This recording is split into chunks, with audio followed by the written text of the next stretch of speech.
What's going on, guys? Welcome back to the channel. Today we're working on a 2008 Mazda 6 and similar. This is an automatic vehicle and we're replacing the shift cable because our shift cable has broken off right down here at the end, which might be the same situation that you're dealing with. So I'm already partway into the job. I'll just give you a quick rundown of what I've done so far. Nothing too major. So I've taken the 10 millimeter off of the clamp that holds the airbox to the throttle body. I've squeezed the tabs on this PCV line to disconnect that, and I've disconnected the mass airflow sensor. At that point, the airbox will just pull out. It's only held in by these three grommets with some pins. So you can pull that out and get it out of your way. At that point, you can just pull on this section of the shift cable down here. Let me get some light. You can just grab this and pull on it, kind of wiggle and pull, and it'll pop out of its bracket there. Following that back, there's one other spot that it clips in. Right down here, there's a plastic, sort of a conduit clamp that holds it to a bracket. And so I'm either going to break that or disconnect that because the new line or cable comes with one of those. The next step is moving to the inside of the car. We have to remove the trim surrounding our shifter, and in order to do that, you'll start with the cup holders, which are right there. What I did is went on the left on the driver's side and gently, because the trim is pretty thin, gently lift up on that, and you can pop those clips loose by hand, and then you work your way around and get the remaining clips on the passenger side to lift the cup holder trim out of the way. Next, you can get underneath right here on the shift bezel and pop that up and work your way towards the front. Then you need to put the key in and shift back to low gear and unscrew your shift knob so that you're able to slide this panel towards the rear and unhook it. It's got these sort of hooks that press in to the front up there, and I've just left my electrical attached and moved it off to the side like so. To disconnect the shift cable from the shifter, I just took a flat screwdriver and gently worked that out. There's sort of a rubber grommet on there that slides over that pin, and you can slide that right off. And then down here we have another clip similar to how it was under the hood, where we just need to get underneath this and pop it up. You can see there's kind of a detent on the bottom that fits into that hole, and so it's just simply snapped into place. You can carefully wiggle and pop that out of place. Next, and this is where I'm at now, we're going to go under the hood and unhook the battery for a couple minutes. Unhook that for a couple minutes. Come under here, and you can pull your carpet out of the way and remove your airbag computer. This sits in here just like this. So after you've disconnected the battery for a couple minutes, you can unhook the two connectors and then work your way around. There's one 10 millimeter bolt here on the driver's side and two 10 millimeter bolts around the passenger side. And that gets us to this point here. So the next step, up under that deadening material, you can see that silver right there, that silver plate with a 10 millimeter up at the top. That'll be a 10 millimeter nut on the top left corner. And there's also one, I believe, on the bottom right corner on the other side. And so you can either pry this deadening material up out of the way, like if I were to get under here and pry it up, I can get in there, or you can take a sharp utility knife and just cut this little panel out of place. And that's probably what I'm going to do so that I can better show you what the next step will be. So we're going to cut that out, and then we'll remove those two 10 millimeter nuts. Okay, I was able to get in there and cut a section of that out. I could do more, but I don't think it's necessary. So I'm going to get in there with a ratcheting 10 millimeter wrench and remove that nut. You can basically loosen it and then get in there by hand and spin it off. and then we'll go over to the passenger side and remove the next one. Then we're going to come to this harness right here, and I've read that you can break these, or basically that these clips are not going to survive, but we're going to try and pry these clips off of the studs that they're on in order to lift that metal strap or brace up out of the way, because that's going right over our shift cable, so we're not going to be able to pull it through that tiny space. So that'll be next. Over on the passenger side now, in order to gain access up in there to the other 10mm nut, what I have found is the best solution is to go ahead and cut. All this is a support for your carpet, and mine wasn't even used. There would be a pin in here that your carpet presses into, or a clip. And that's all this is up to this point. You don't want to puncture your heater box, but just stay low, and this flap here isn't doing anything. And so I just took a Sawzall and cut this much out of there, so that way I can get right up in there under that deadening material again with my 10mm wrench and get the other nut off. Or I could take the utility knife and cut a little bit of that material out of the way again and get up there for that nut. The nuts are out, and I would say to this point, that's the toughest part of the job. So I highly recommend a 10mm ratcheting wrench. If you don't have one, I would bet these are $10 or $15 individually.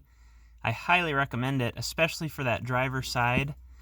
In my experience, that one did not come loose. I had to ratchet it basically the whole way. The passenger side was a lot better. I was able to break it loose and then try and get my fingers up there to spin it off, and that worked out. So now, as I mentioned, we're going to try and get these clips off of the studs right here without breaking them too badly in order to lift this metal portion up. And it looks like there's a clip on the shift cable holding that in place there as well. So we'll see what happens, whether it's going to stick to that or break.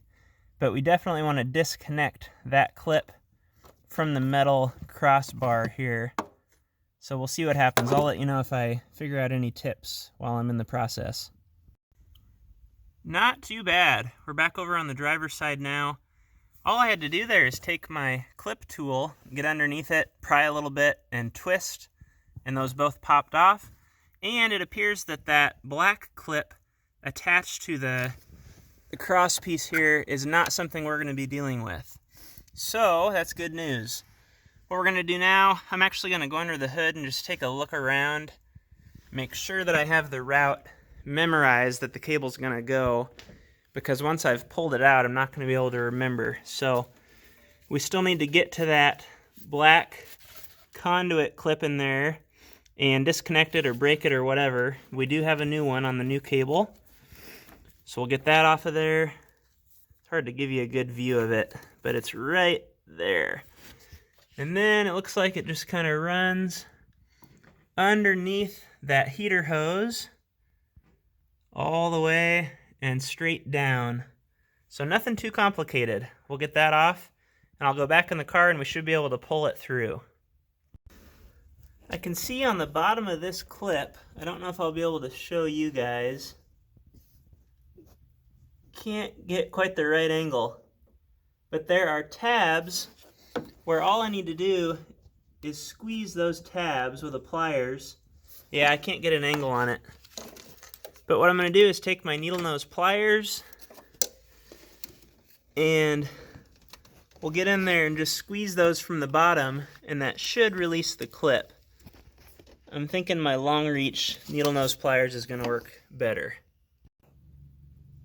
Second hardest part of the job, getting that plastic clip off. I used a combination of a long screwdriver, my utility knife to cut it eventually, the long reach needle nose pliers, and the clip tool. Finally got it off. So we're going to come in the car here, and if things go well, we should be able to kind of work this through. We're fighting a lot of stuff though. Remember, we've got that plate sitting on the studs, so we've got to get under there, and work that up. Oops. Get that off the studs there and pull that through a little ways.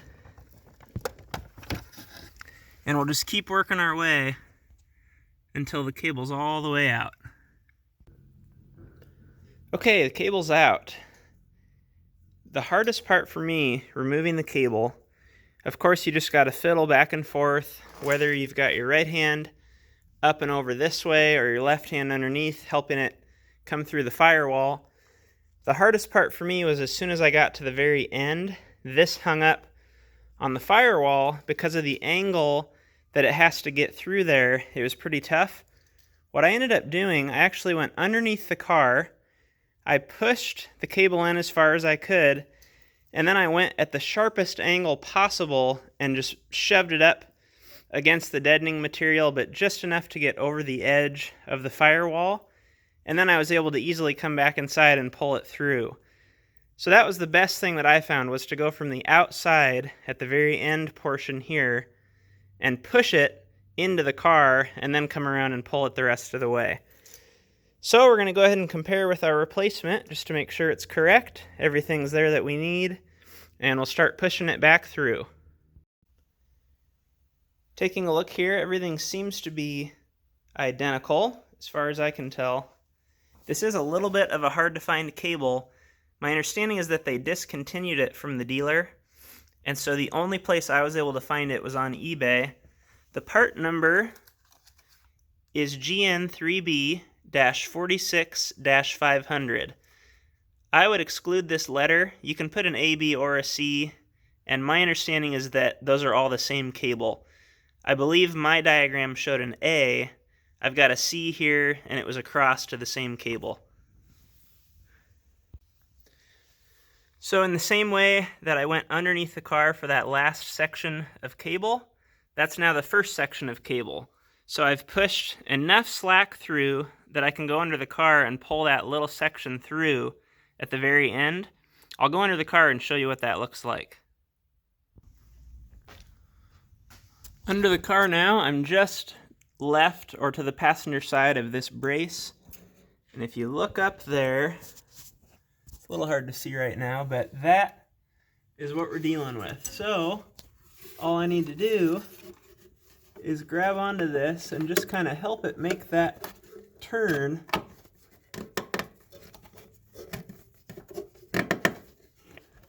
Gently.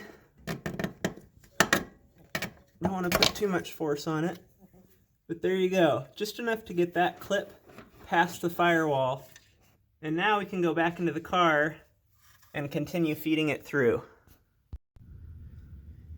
I've pulled and pushed it through about as far as I can go to where that plate is just about to the studs that it needs to sit on. So making sure that it's pulled tight outside the car and that there's plenty of slack inside the car here, I should be able to kind of reach up and press that up against the deadening material. Unless you've cut enough of yours away that you don't have to worry about it, I need to sneak mine underneath that and press up to get it up and over the studs, and then it should slide down on a stud on each side. Okay, one tip that I have for getting that plate down under there, I'm not under the car right now to show you very well, but where that plate passes through, you're trying to orient it correctly and push it up and over the studs from outside the car. That's my recommendation, is to go from outside the car. What I ended up using is a screwdriver to push up on the plate and shift it until it dropped onto the studs. So I hope that makes sense to you. That's what worked best for me. It is a pain, but I was able to get it.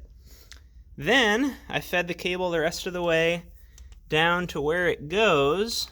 Don't want strobe mode. And truth be told, I actually broke the end of my new cable off. This end goes there. There's a little spring clip. And that broke because I wasn't careful and I didn't make sure that my steel portion there on the lever or on the linkage was clean. It should be clean enough to where this cable can easily slide on. Mine was rusty, had some old plastic or rubber sort of residue from the inside of the old cable housing. And so you want to make sure that's very clean. Be very careful.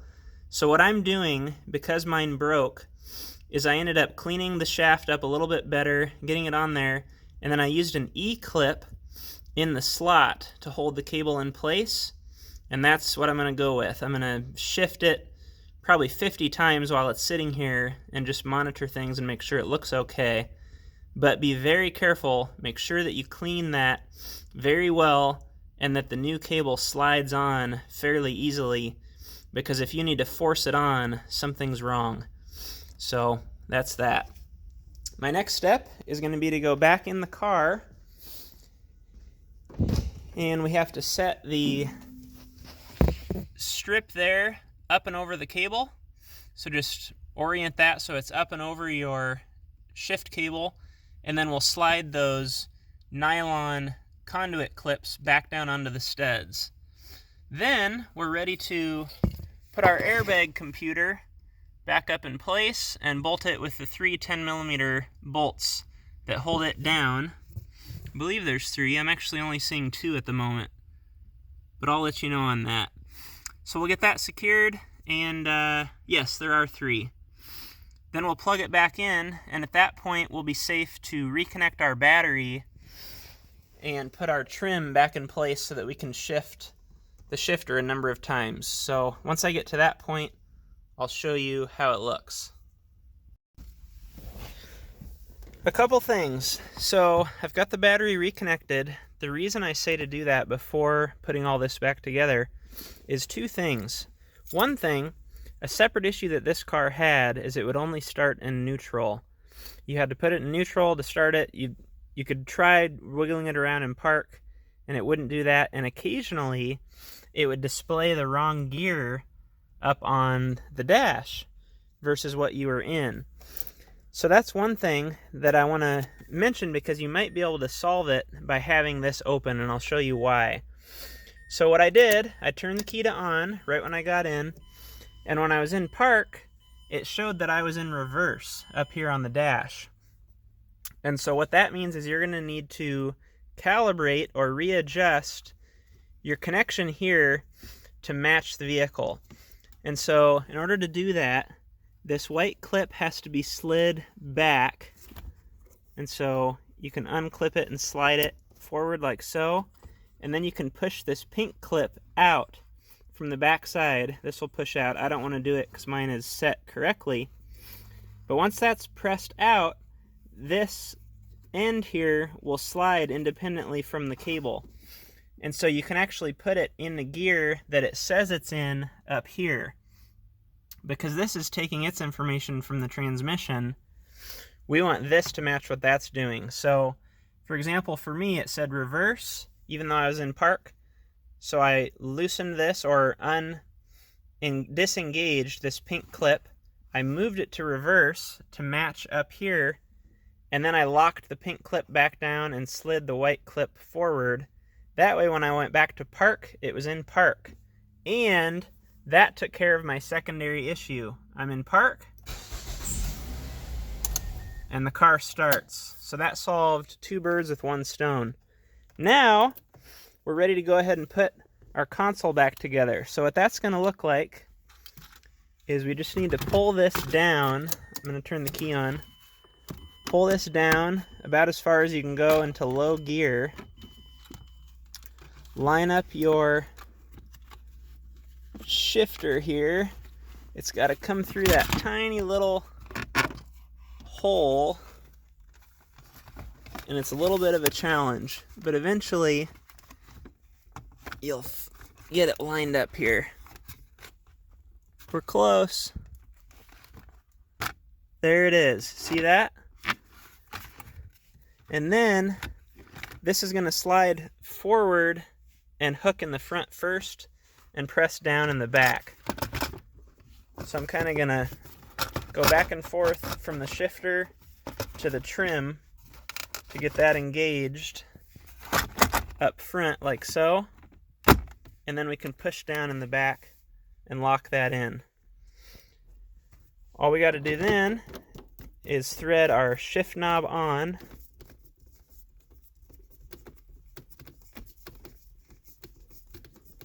Go ahead and shift it into park. I'll turn the key off just to get that out of the way. And finally, we'll put our cup holder back in place. So you kind of route this around the e-brake, and this one just snaps straight down.